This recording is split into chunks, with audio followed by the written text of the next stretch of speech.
You know, you can say what you want about cross tag battle. Everyone has said pretty much everything I can probably hear right now, but I love the 2.0 story mode and what it has done. Because honestly, I felt that the original story mode was pretty weak.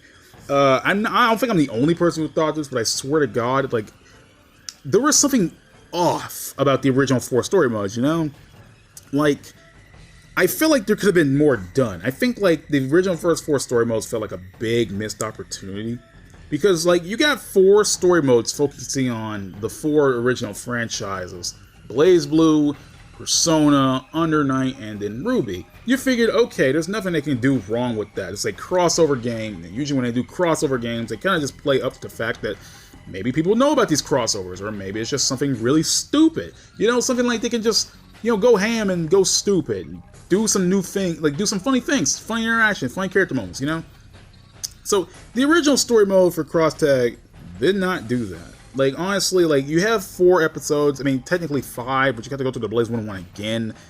Like, nothing has happened, you know? Like, nothing of fun really has happened. Like, you got some moments in the story, though, like Ragnar being the robot girls, or, some minor miscellaneous shit, but they're so far, like, so few and far between that the story mode feels like it just had to be there out of obligation, because this is BlazBlue, and BlazBlue without story mode is is kind of weird. Like, imagine BlazBlue without a story mode of any kind. I'm like, why would I mess with this? But but the point is, like I get what they wanted to do. They wanted to create this story mode and have your bunch of silly endings like the original BlazBlue games did. You know, BlazBlue games had a bunch of silly endings, you know, some bad endings, some gag endings, some, just, I feel like they wanted to capture that original feeling of the first BlazBlue games. But the problem is, like, some of the choices in the story mode don't matter at all, and then, like, you're kind of like, okay, why do I even bother suiting this choice if it doesn't matter, you know?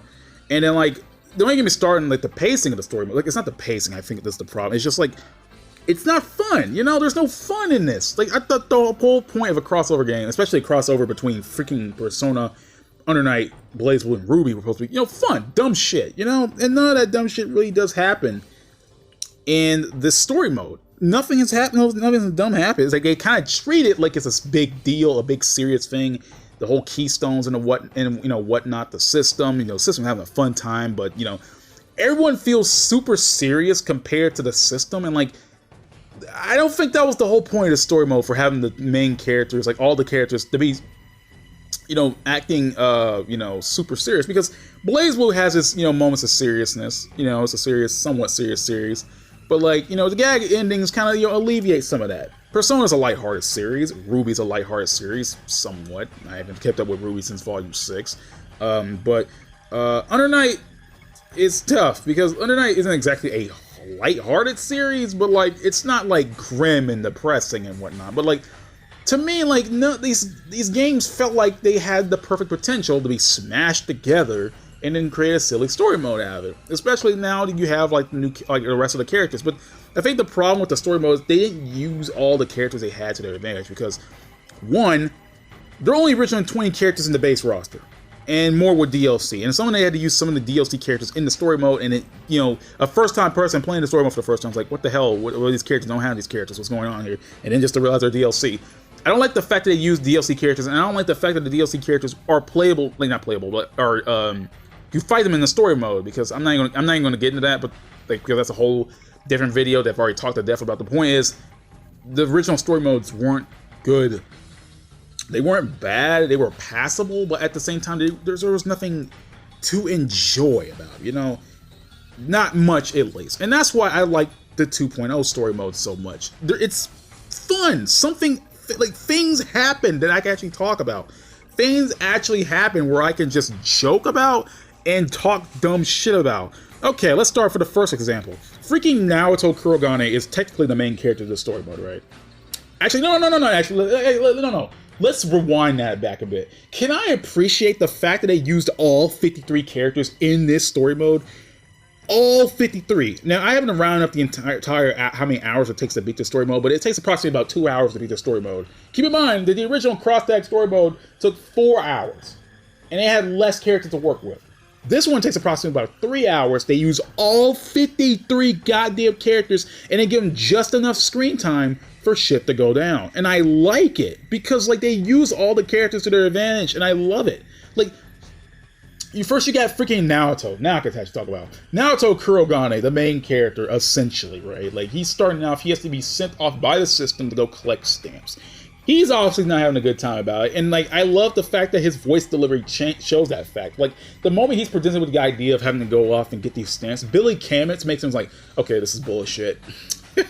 Like, straight up, like, the most deadpan thing you could think of. This is bullshit. And I love it, dude. Like, it makes Naoto feel alive. I already like Naoto enough of this, but I think this game solidified him as one of my favorite characters, because he's already so done with this. And this is the first episode of the story mode. The first chapter. He's already done with it. And it continues, and I love it. Like, there's so many moments in this story mode where, like, Naoto having to deal with the system and her bullshit. And then he hangs out with Yuzuriha and gets beaten up by Blake and Yang, which is funny as hell. Then, like, it cuts to, like, the next chapter where, like, freaking, like, for no reason, Celica Heart, Platinum, and Mika, they're all eating together. They're cooking, and they're in some kind of kingdom full of sweets and whatnot, which I wish was a stage in the game. But besides the point, they didn't create new assets. Well, they didn't create new assets for this. They kind of created just like the new art, the new CG, and they created like the background for it. The point is, they created a new background for it. It's a sweet kingdom, which I wish was a stage. But holy shit, they're just in there enjoying it, eating shit, just eating the walls and shit. Like they're like freaking Hansel and Gretel, some bullshit. Then you get like freaking the next chapter is literally just Jin teaming up with Weiss, riding his ice car, which is a big ass meme, riding his ice car and racing against Yumi and Teddy, which, you know, ice race is cool as hell. And I like how they added Teddy and not someone like Mitsuru, who is explicitly an ice character. They added Teddy because he can use ice. They added this ice character as racing, and I like that. Jin's on his ice car, which is already perfect as its own, but the fact that they added him interacting with Weiss, which they missed out on in the interactions, was something I felt like they knew people wanted to see, and they added in the story mode later. Perfect. Then the next chapter happens when everyone's having like this freaking showdown, right? This dumbass showdown where like freaking like Blitztank comes out, right? And then Azrael's like, man, I just want to fight strong opponents. And he sees freaking Blitztank. He's like, oh shit, it's a tank. I gotta fight this dude. Then freaking Adachi comes down and roasts the shit out of Azrael for being just Azrael's being a big baby because he can't fight anyone. And then Adachi comes like he has this, like DC Douglas gets Azrael. I know from what I heard, DC Douglas had like a sore throat when he was voicing Azrael. But it makes Azrael seem like this blubbering, crying baby. He's like, I just want to fight people. You can't take this away from me. Like he's so he's so sad not being able to fight Blitztank, and Azrael just comes down and rubs salt in the wound by insulting him, and it's so perfect. Like Adachi doesn't give a shit. He just comes around and insults Azrael for the hell of it. And then like it goes even further. Like and then like the next chapter is like freaking Akihiko and Akatsuki bonding together. Like it has Mitsuru and Akihiko talking to each other, and they're talking about how like they're good as a team and whatnot. And then they have to fight against Akatsuki, and it shows like Akatsuki and Akihiko bonding together. Then after that, it's like some dumbass cooking competition, which I love because now you have like freaking Yukiko and Noelle cooking their shitty food, and then Makoto and Chie having to deal with it. They have these funniest looks on their faces when you're like, oh my god, their cooking is garbage. What the hell is this gross nonsense? And it's funny as hell, dude. It's so perfect. And then like S comes out of nowhere and is like she's like one of the judges, and she's like, pudding, it's very tasty.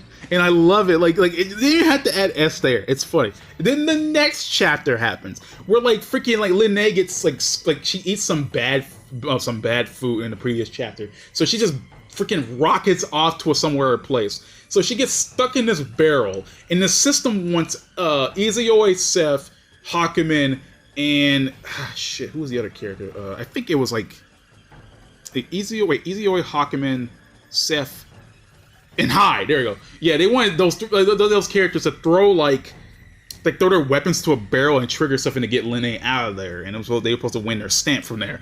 And it's so funny because Linnae just has her head poked out of the damn barrel, stuck there because she can't move, and it's funny as hell.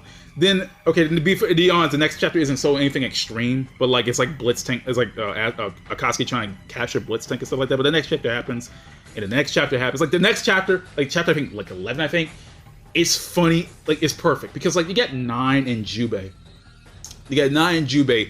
like just hanging out together. Like Nai couldn't be able to do that because she was obviously, going through her crazy phase in Central Fiction, and she couldn't really hang out with her husband because shit was going down. So she's acting like this motherly character, hanging out with her husband, bonding with her husband. She's in this hot spring. She wants to freaking get souvenirs to bring back to Kokonoe, and it's adorable as hell. And I'm like, this is Nine. She shouldn't be adorable, but goddamn, seeing her smile and being happy for once is something they didn't even need to add, but they did anyway because people wanted to see something like this. Because Kokonoe, you never see Kokonoe physically in like a vulnerable state of having fun. You never see that. And like you got Naruto hanging out with Yumi, which is already funny enough as it is because Naruto can't really handle the Senran Kagura craze that everyone else falls into, aka the fan service and whatnot. So seeing Yumi for the first time, he's all like, man, I gotta avert my eyes, I can't look at this, like it's too much, and it's funny as hell. Like Yumi's taking all this super seriously, and it's funny seeing her contrasted with all the crazy shit around her. It's like she has to take it seriously, but like at the same time she has to kind of play along with it, which is funny as hell.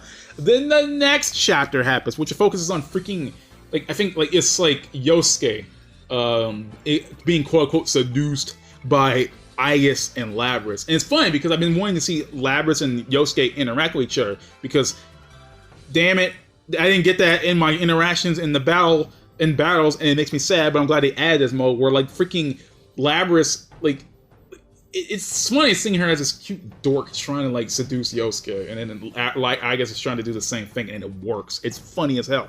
Then like there's more I want to talk about, like like Neo hanging out with Elizabeth as she's an elevator attendant. Like Neo's just there, she doesn't need to be there, but everyone's all like, oh, she's not talking. It's funny, but like it ends and it culminates in like the very end where like freaking Naruto and Ragna team up together doing this double blood-edged attack against Susanoo, who's just this raging monster now. And like the whole story boils down to freaking Hazama getting a hold of the Keystone. In the previous episode, like one of the bad, quote unquote, bad endings of the original 4 episodes is technically the canon ending. And then like it leads into the ending where Hazama's pretty much like, oops, he messed with the goddamn Keystone and awakens Susanoo, and he's all like, well, caused a whole new story mode to happen, whoops. And it's like the funniest shit ever because that's all it boils down to. Hazama made an oopsie, and that's why story mode's happening, and it's perfect. And I love this story mode. I love it so much, and I think the English voice acting is what sells it for me as well. One thing I don't like about Central Fiction's gag reels is the fact that because without the dub, nothing feels fun anymore.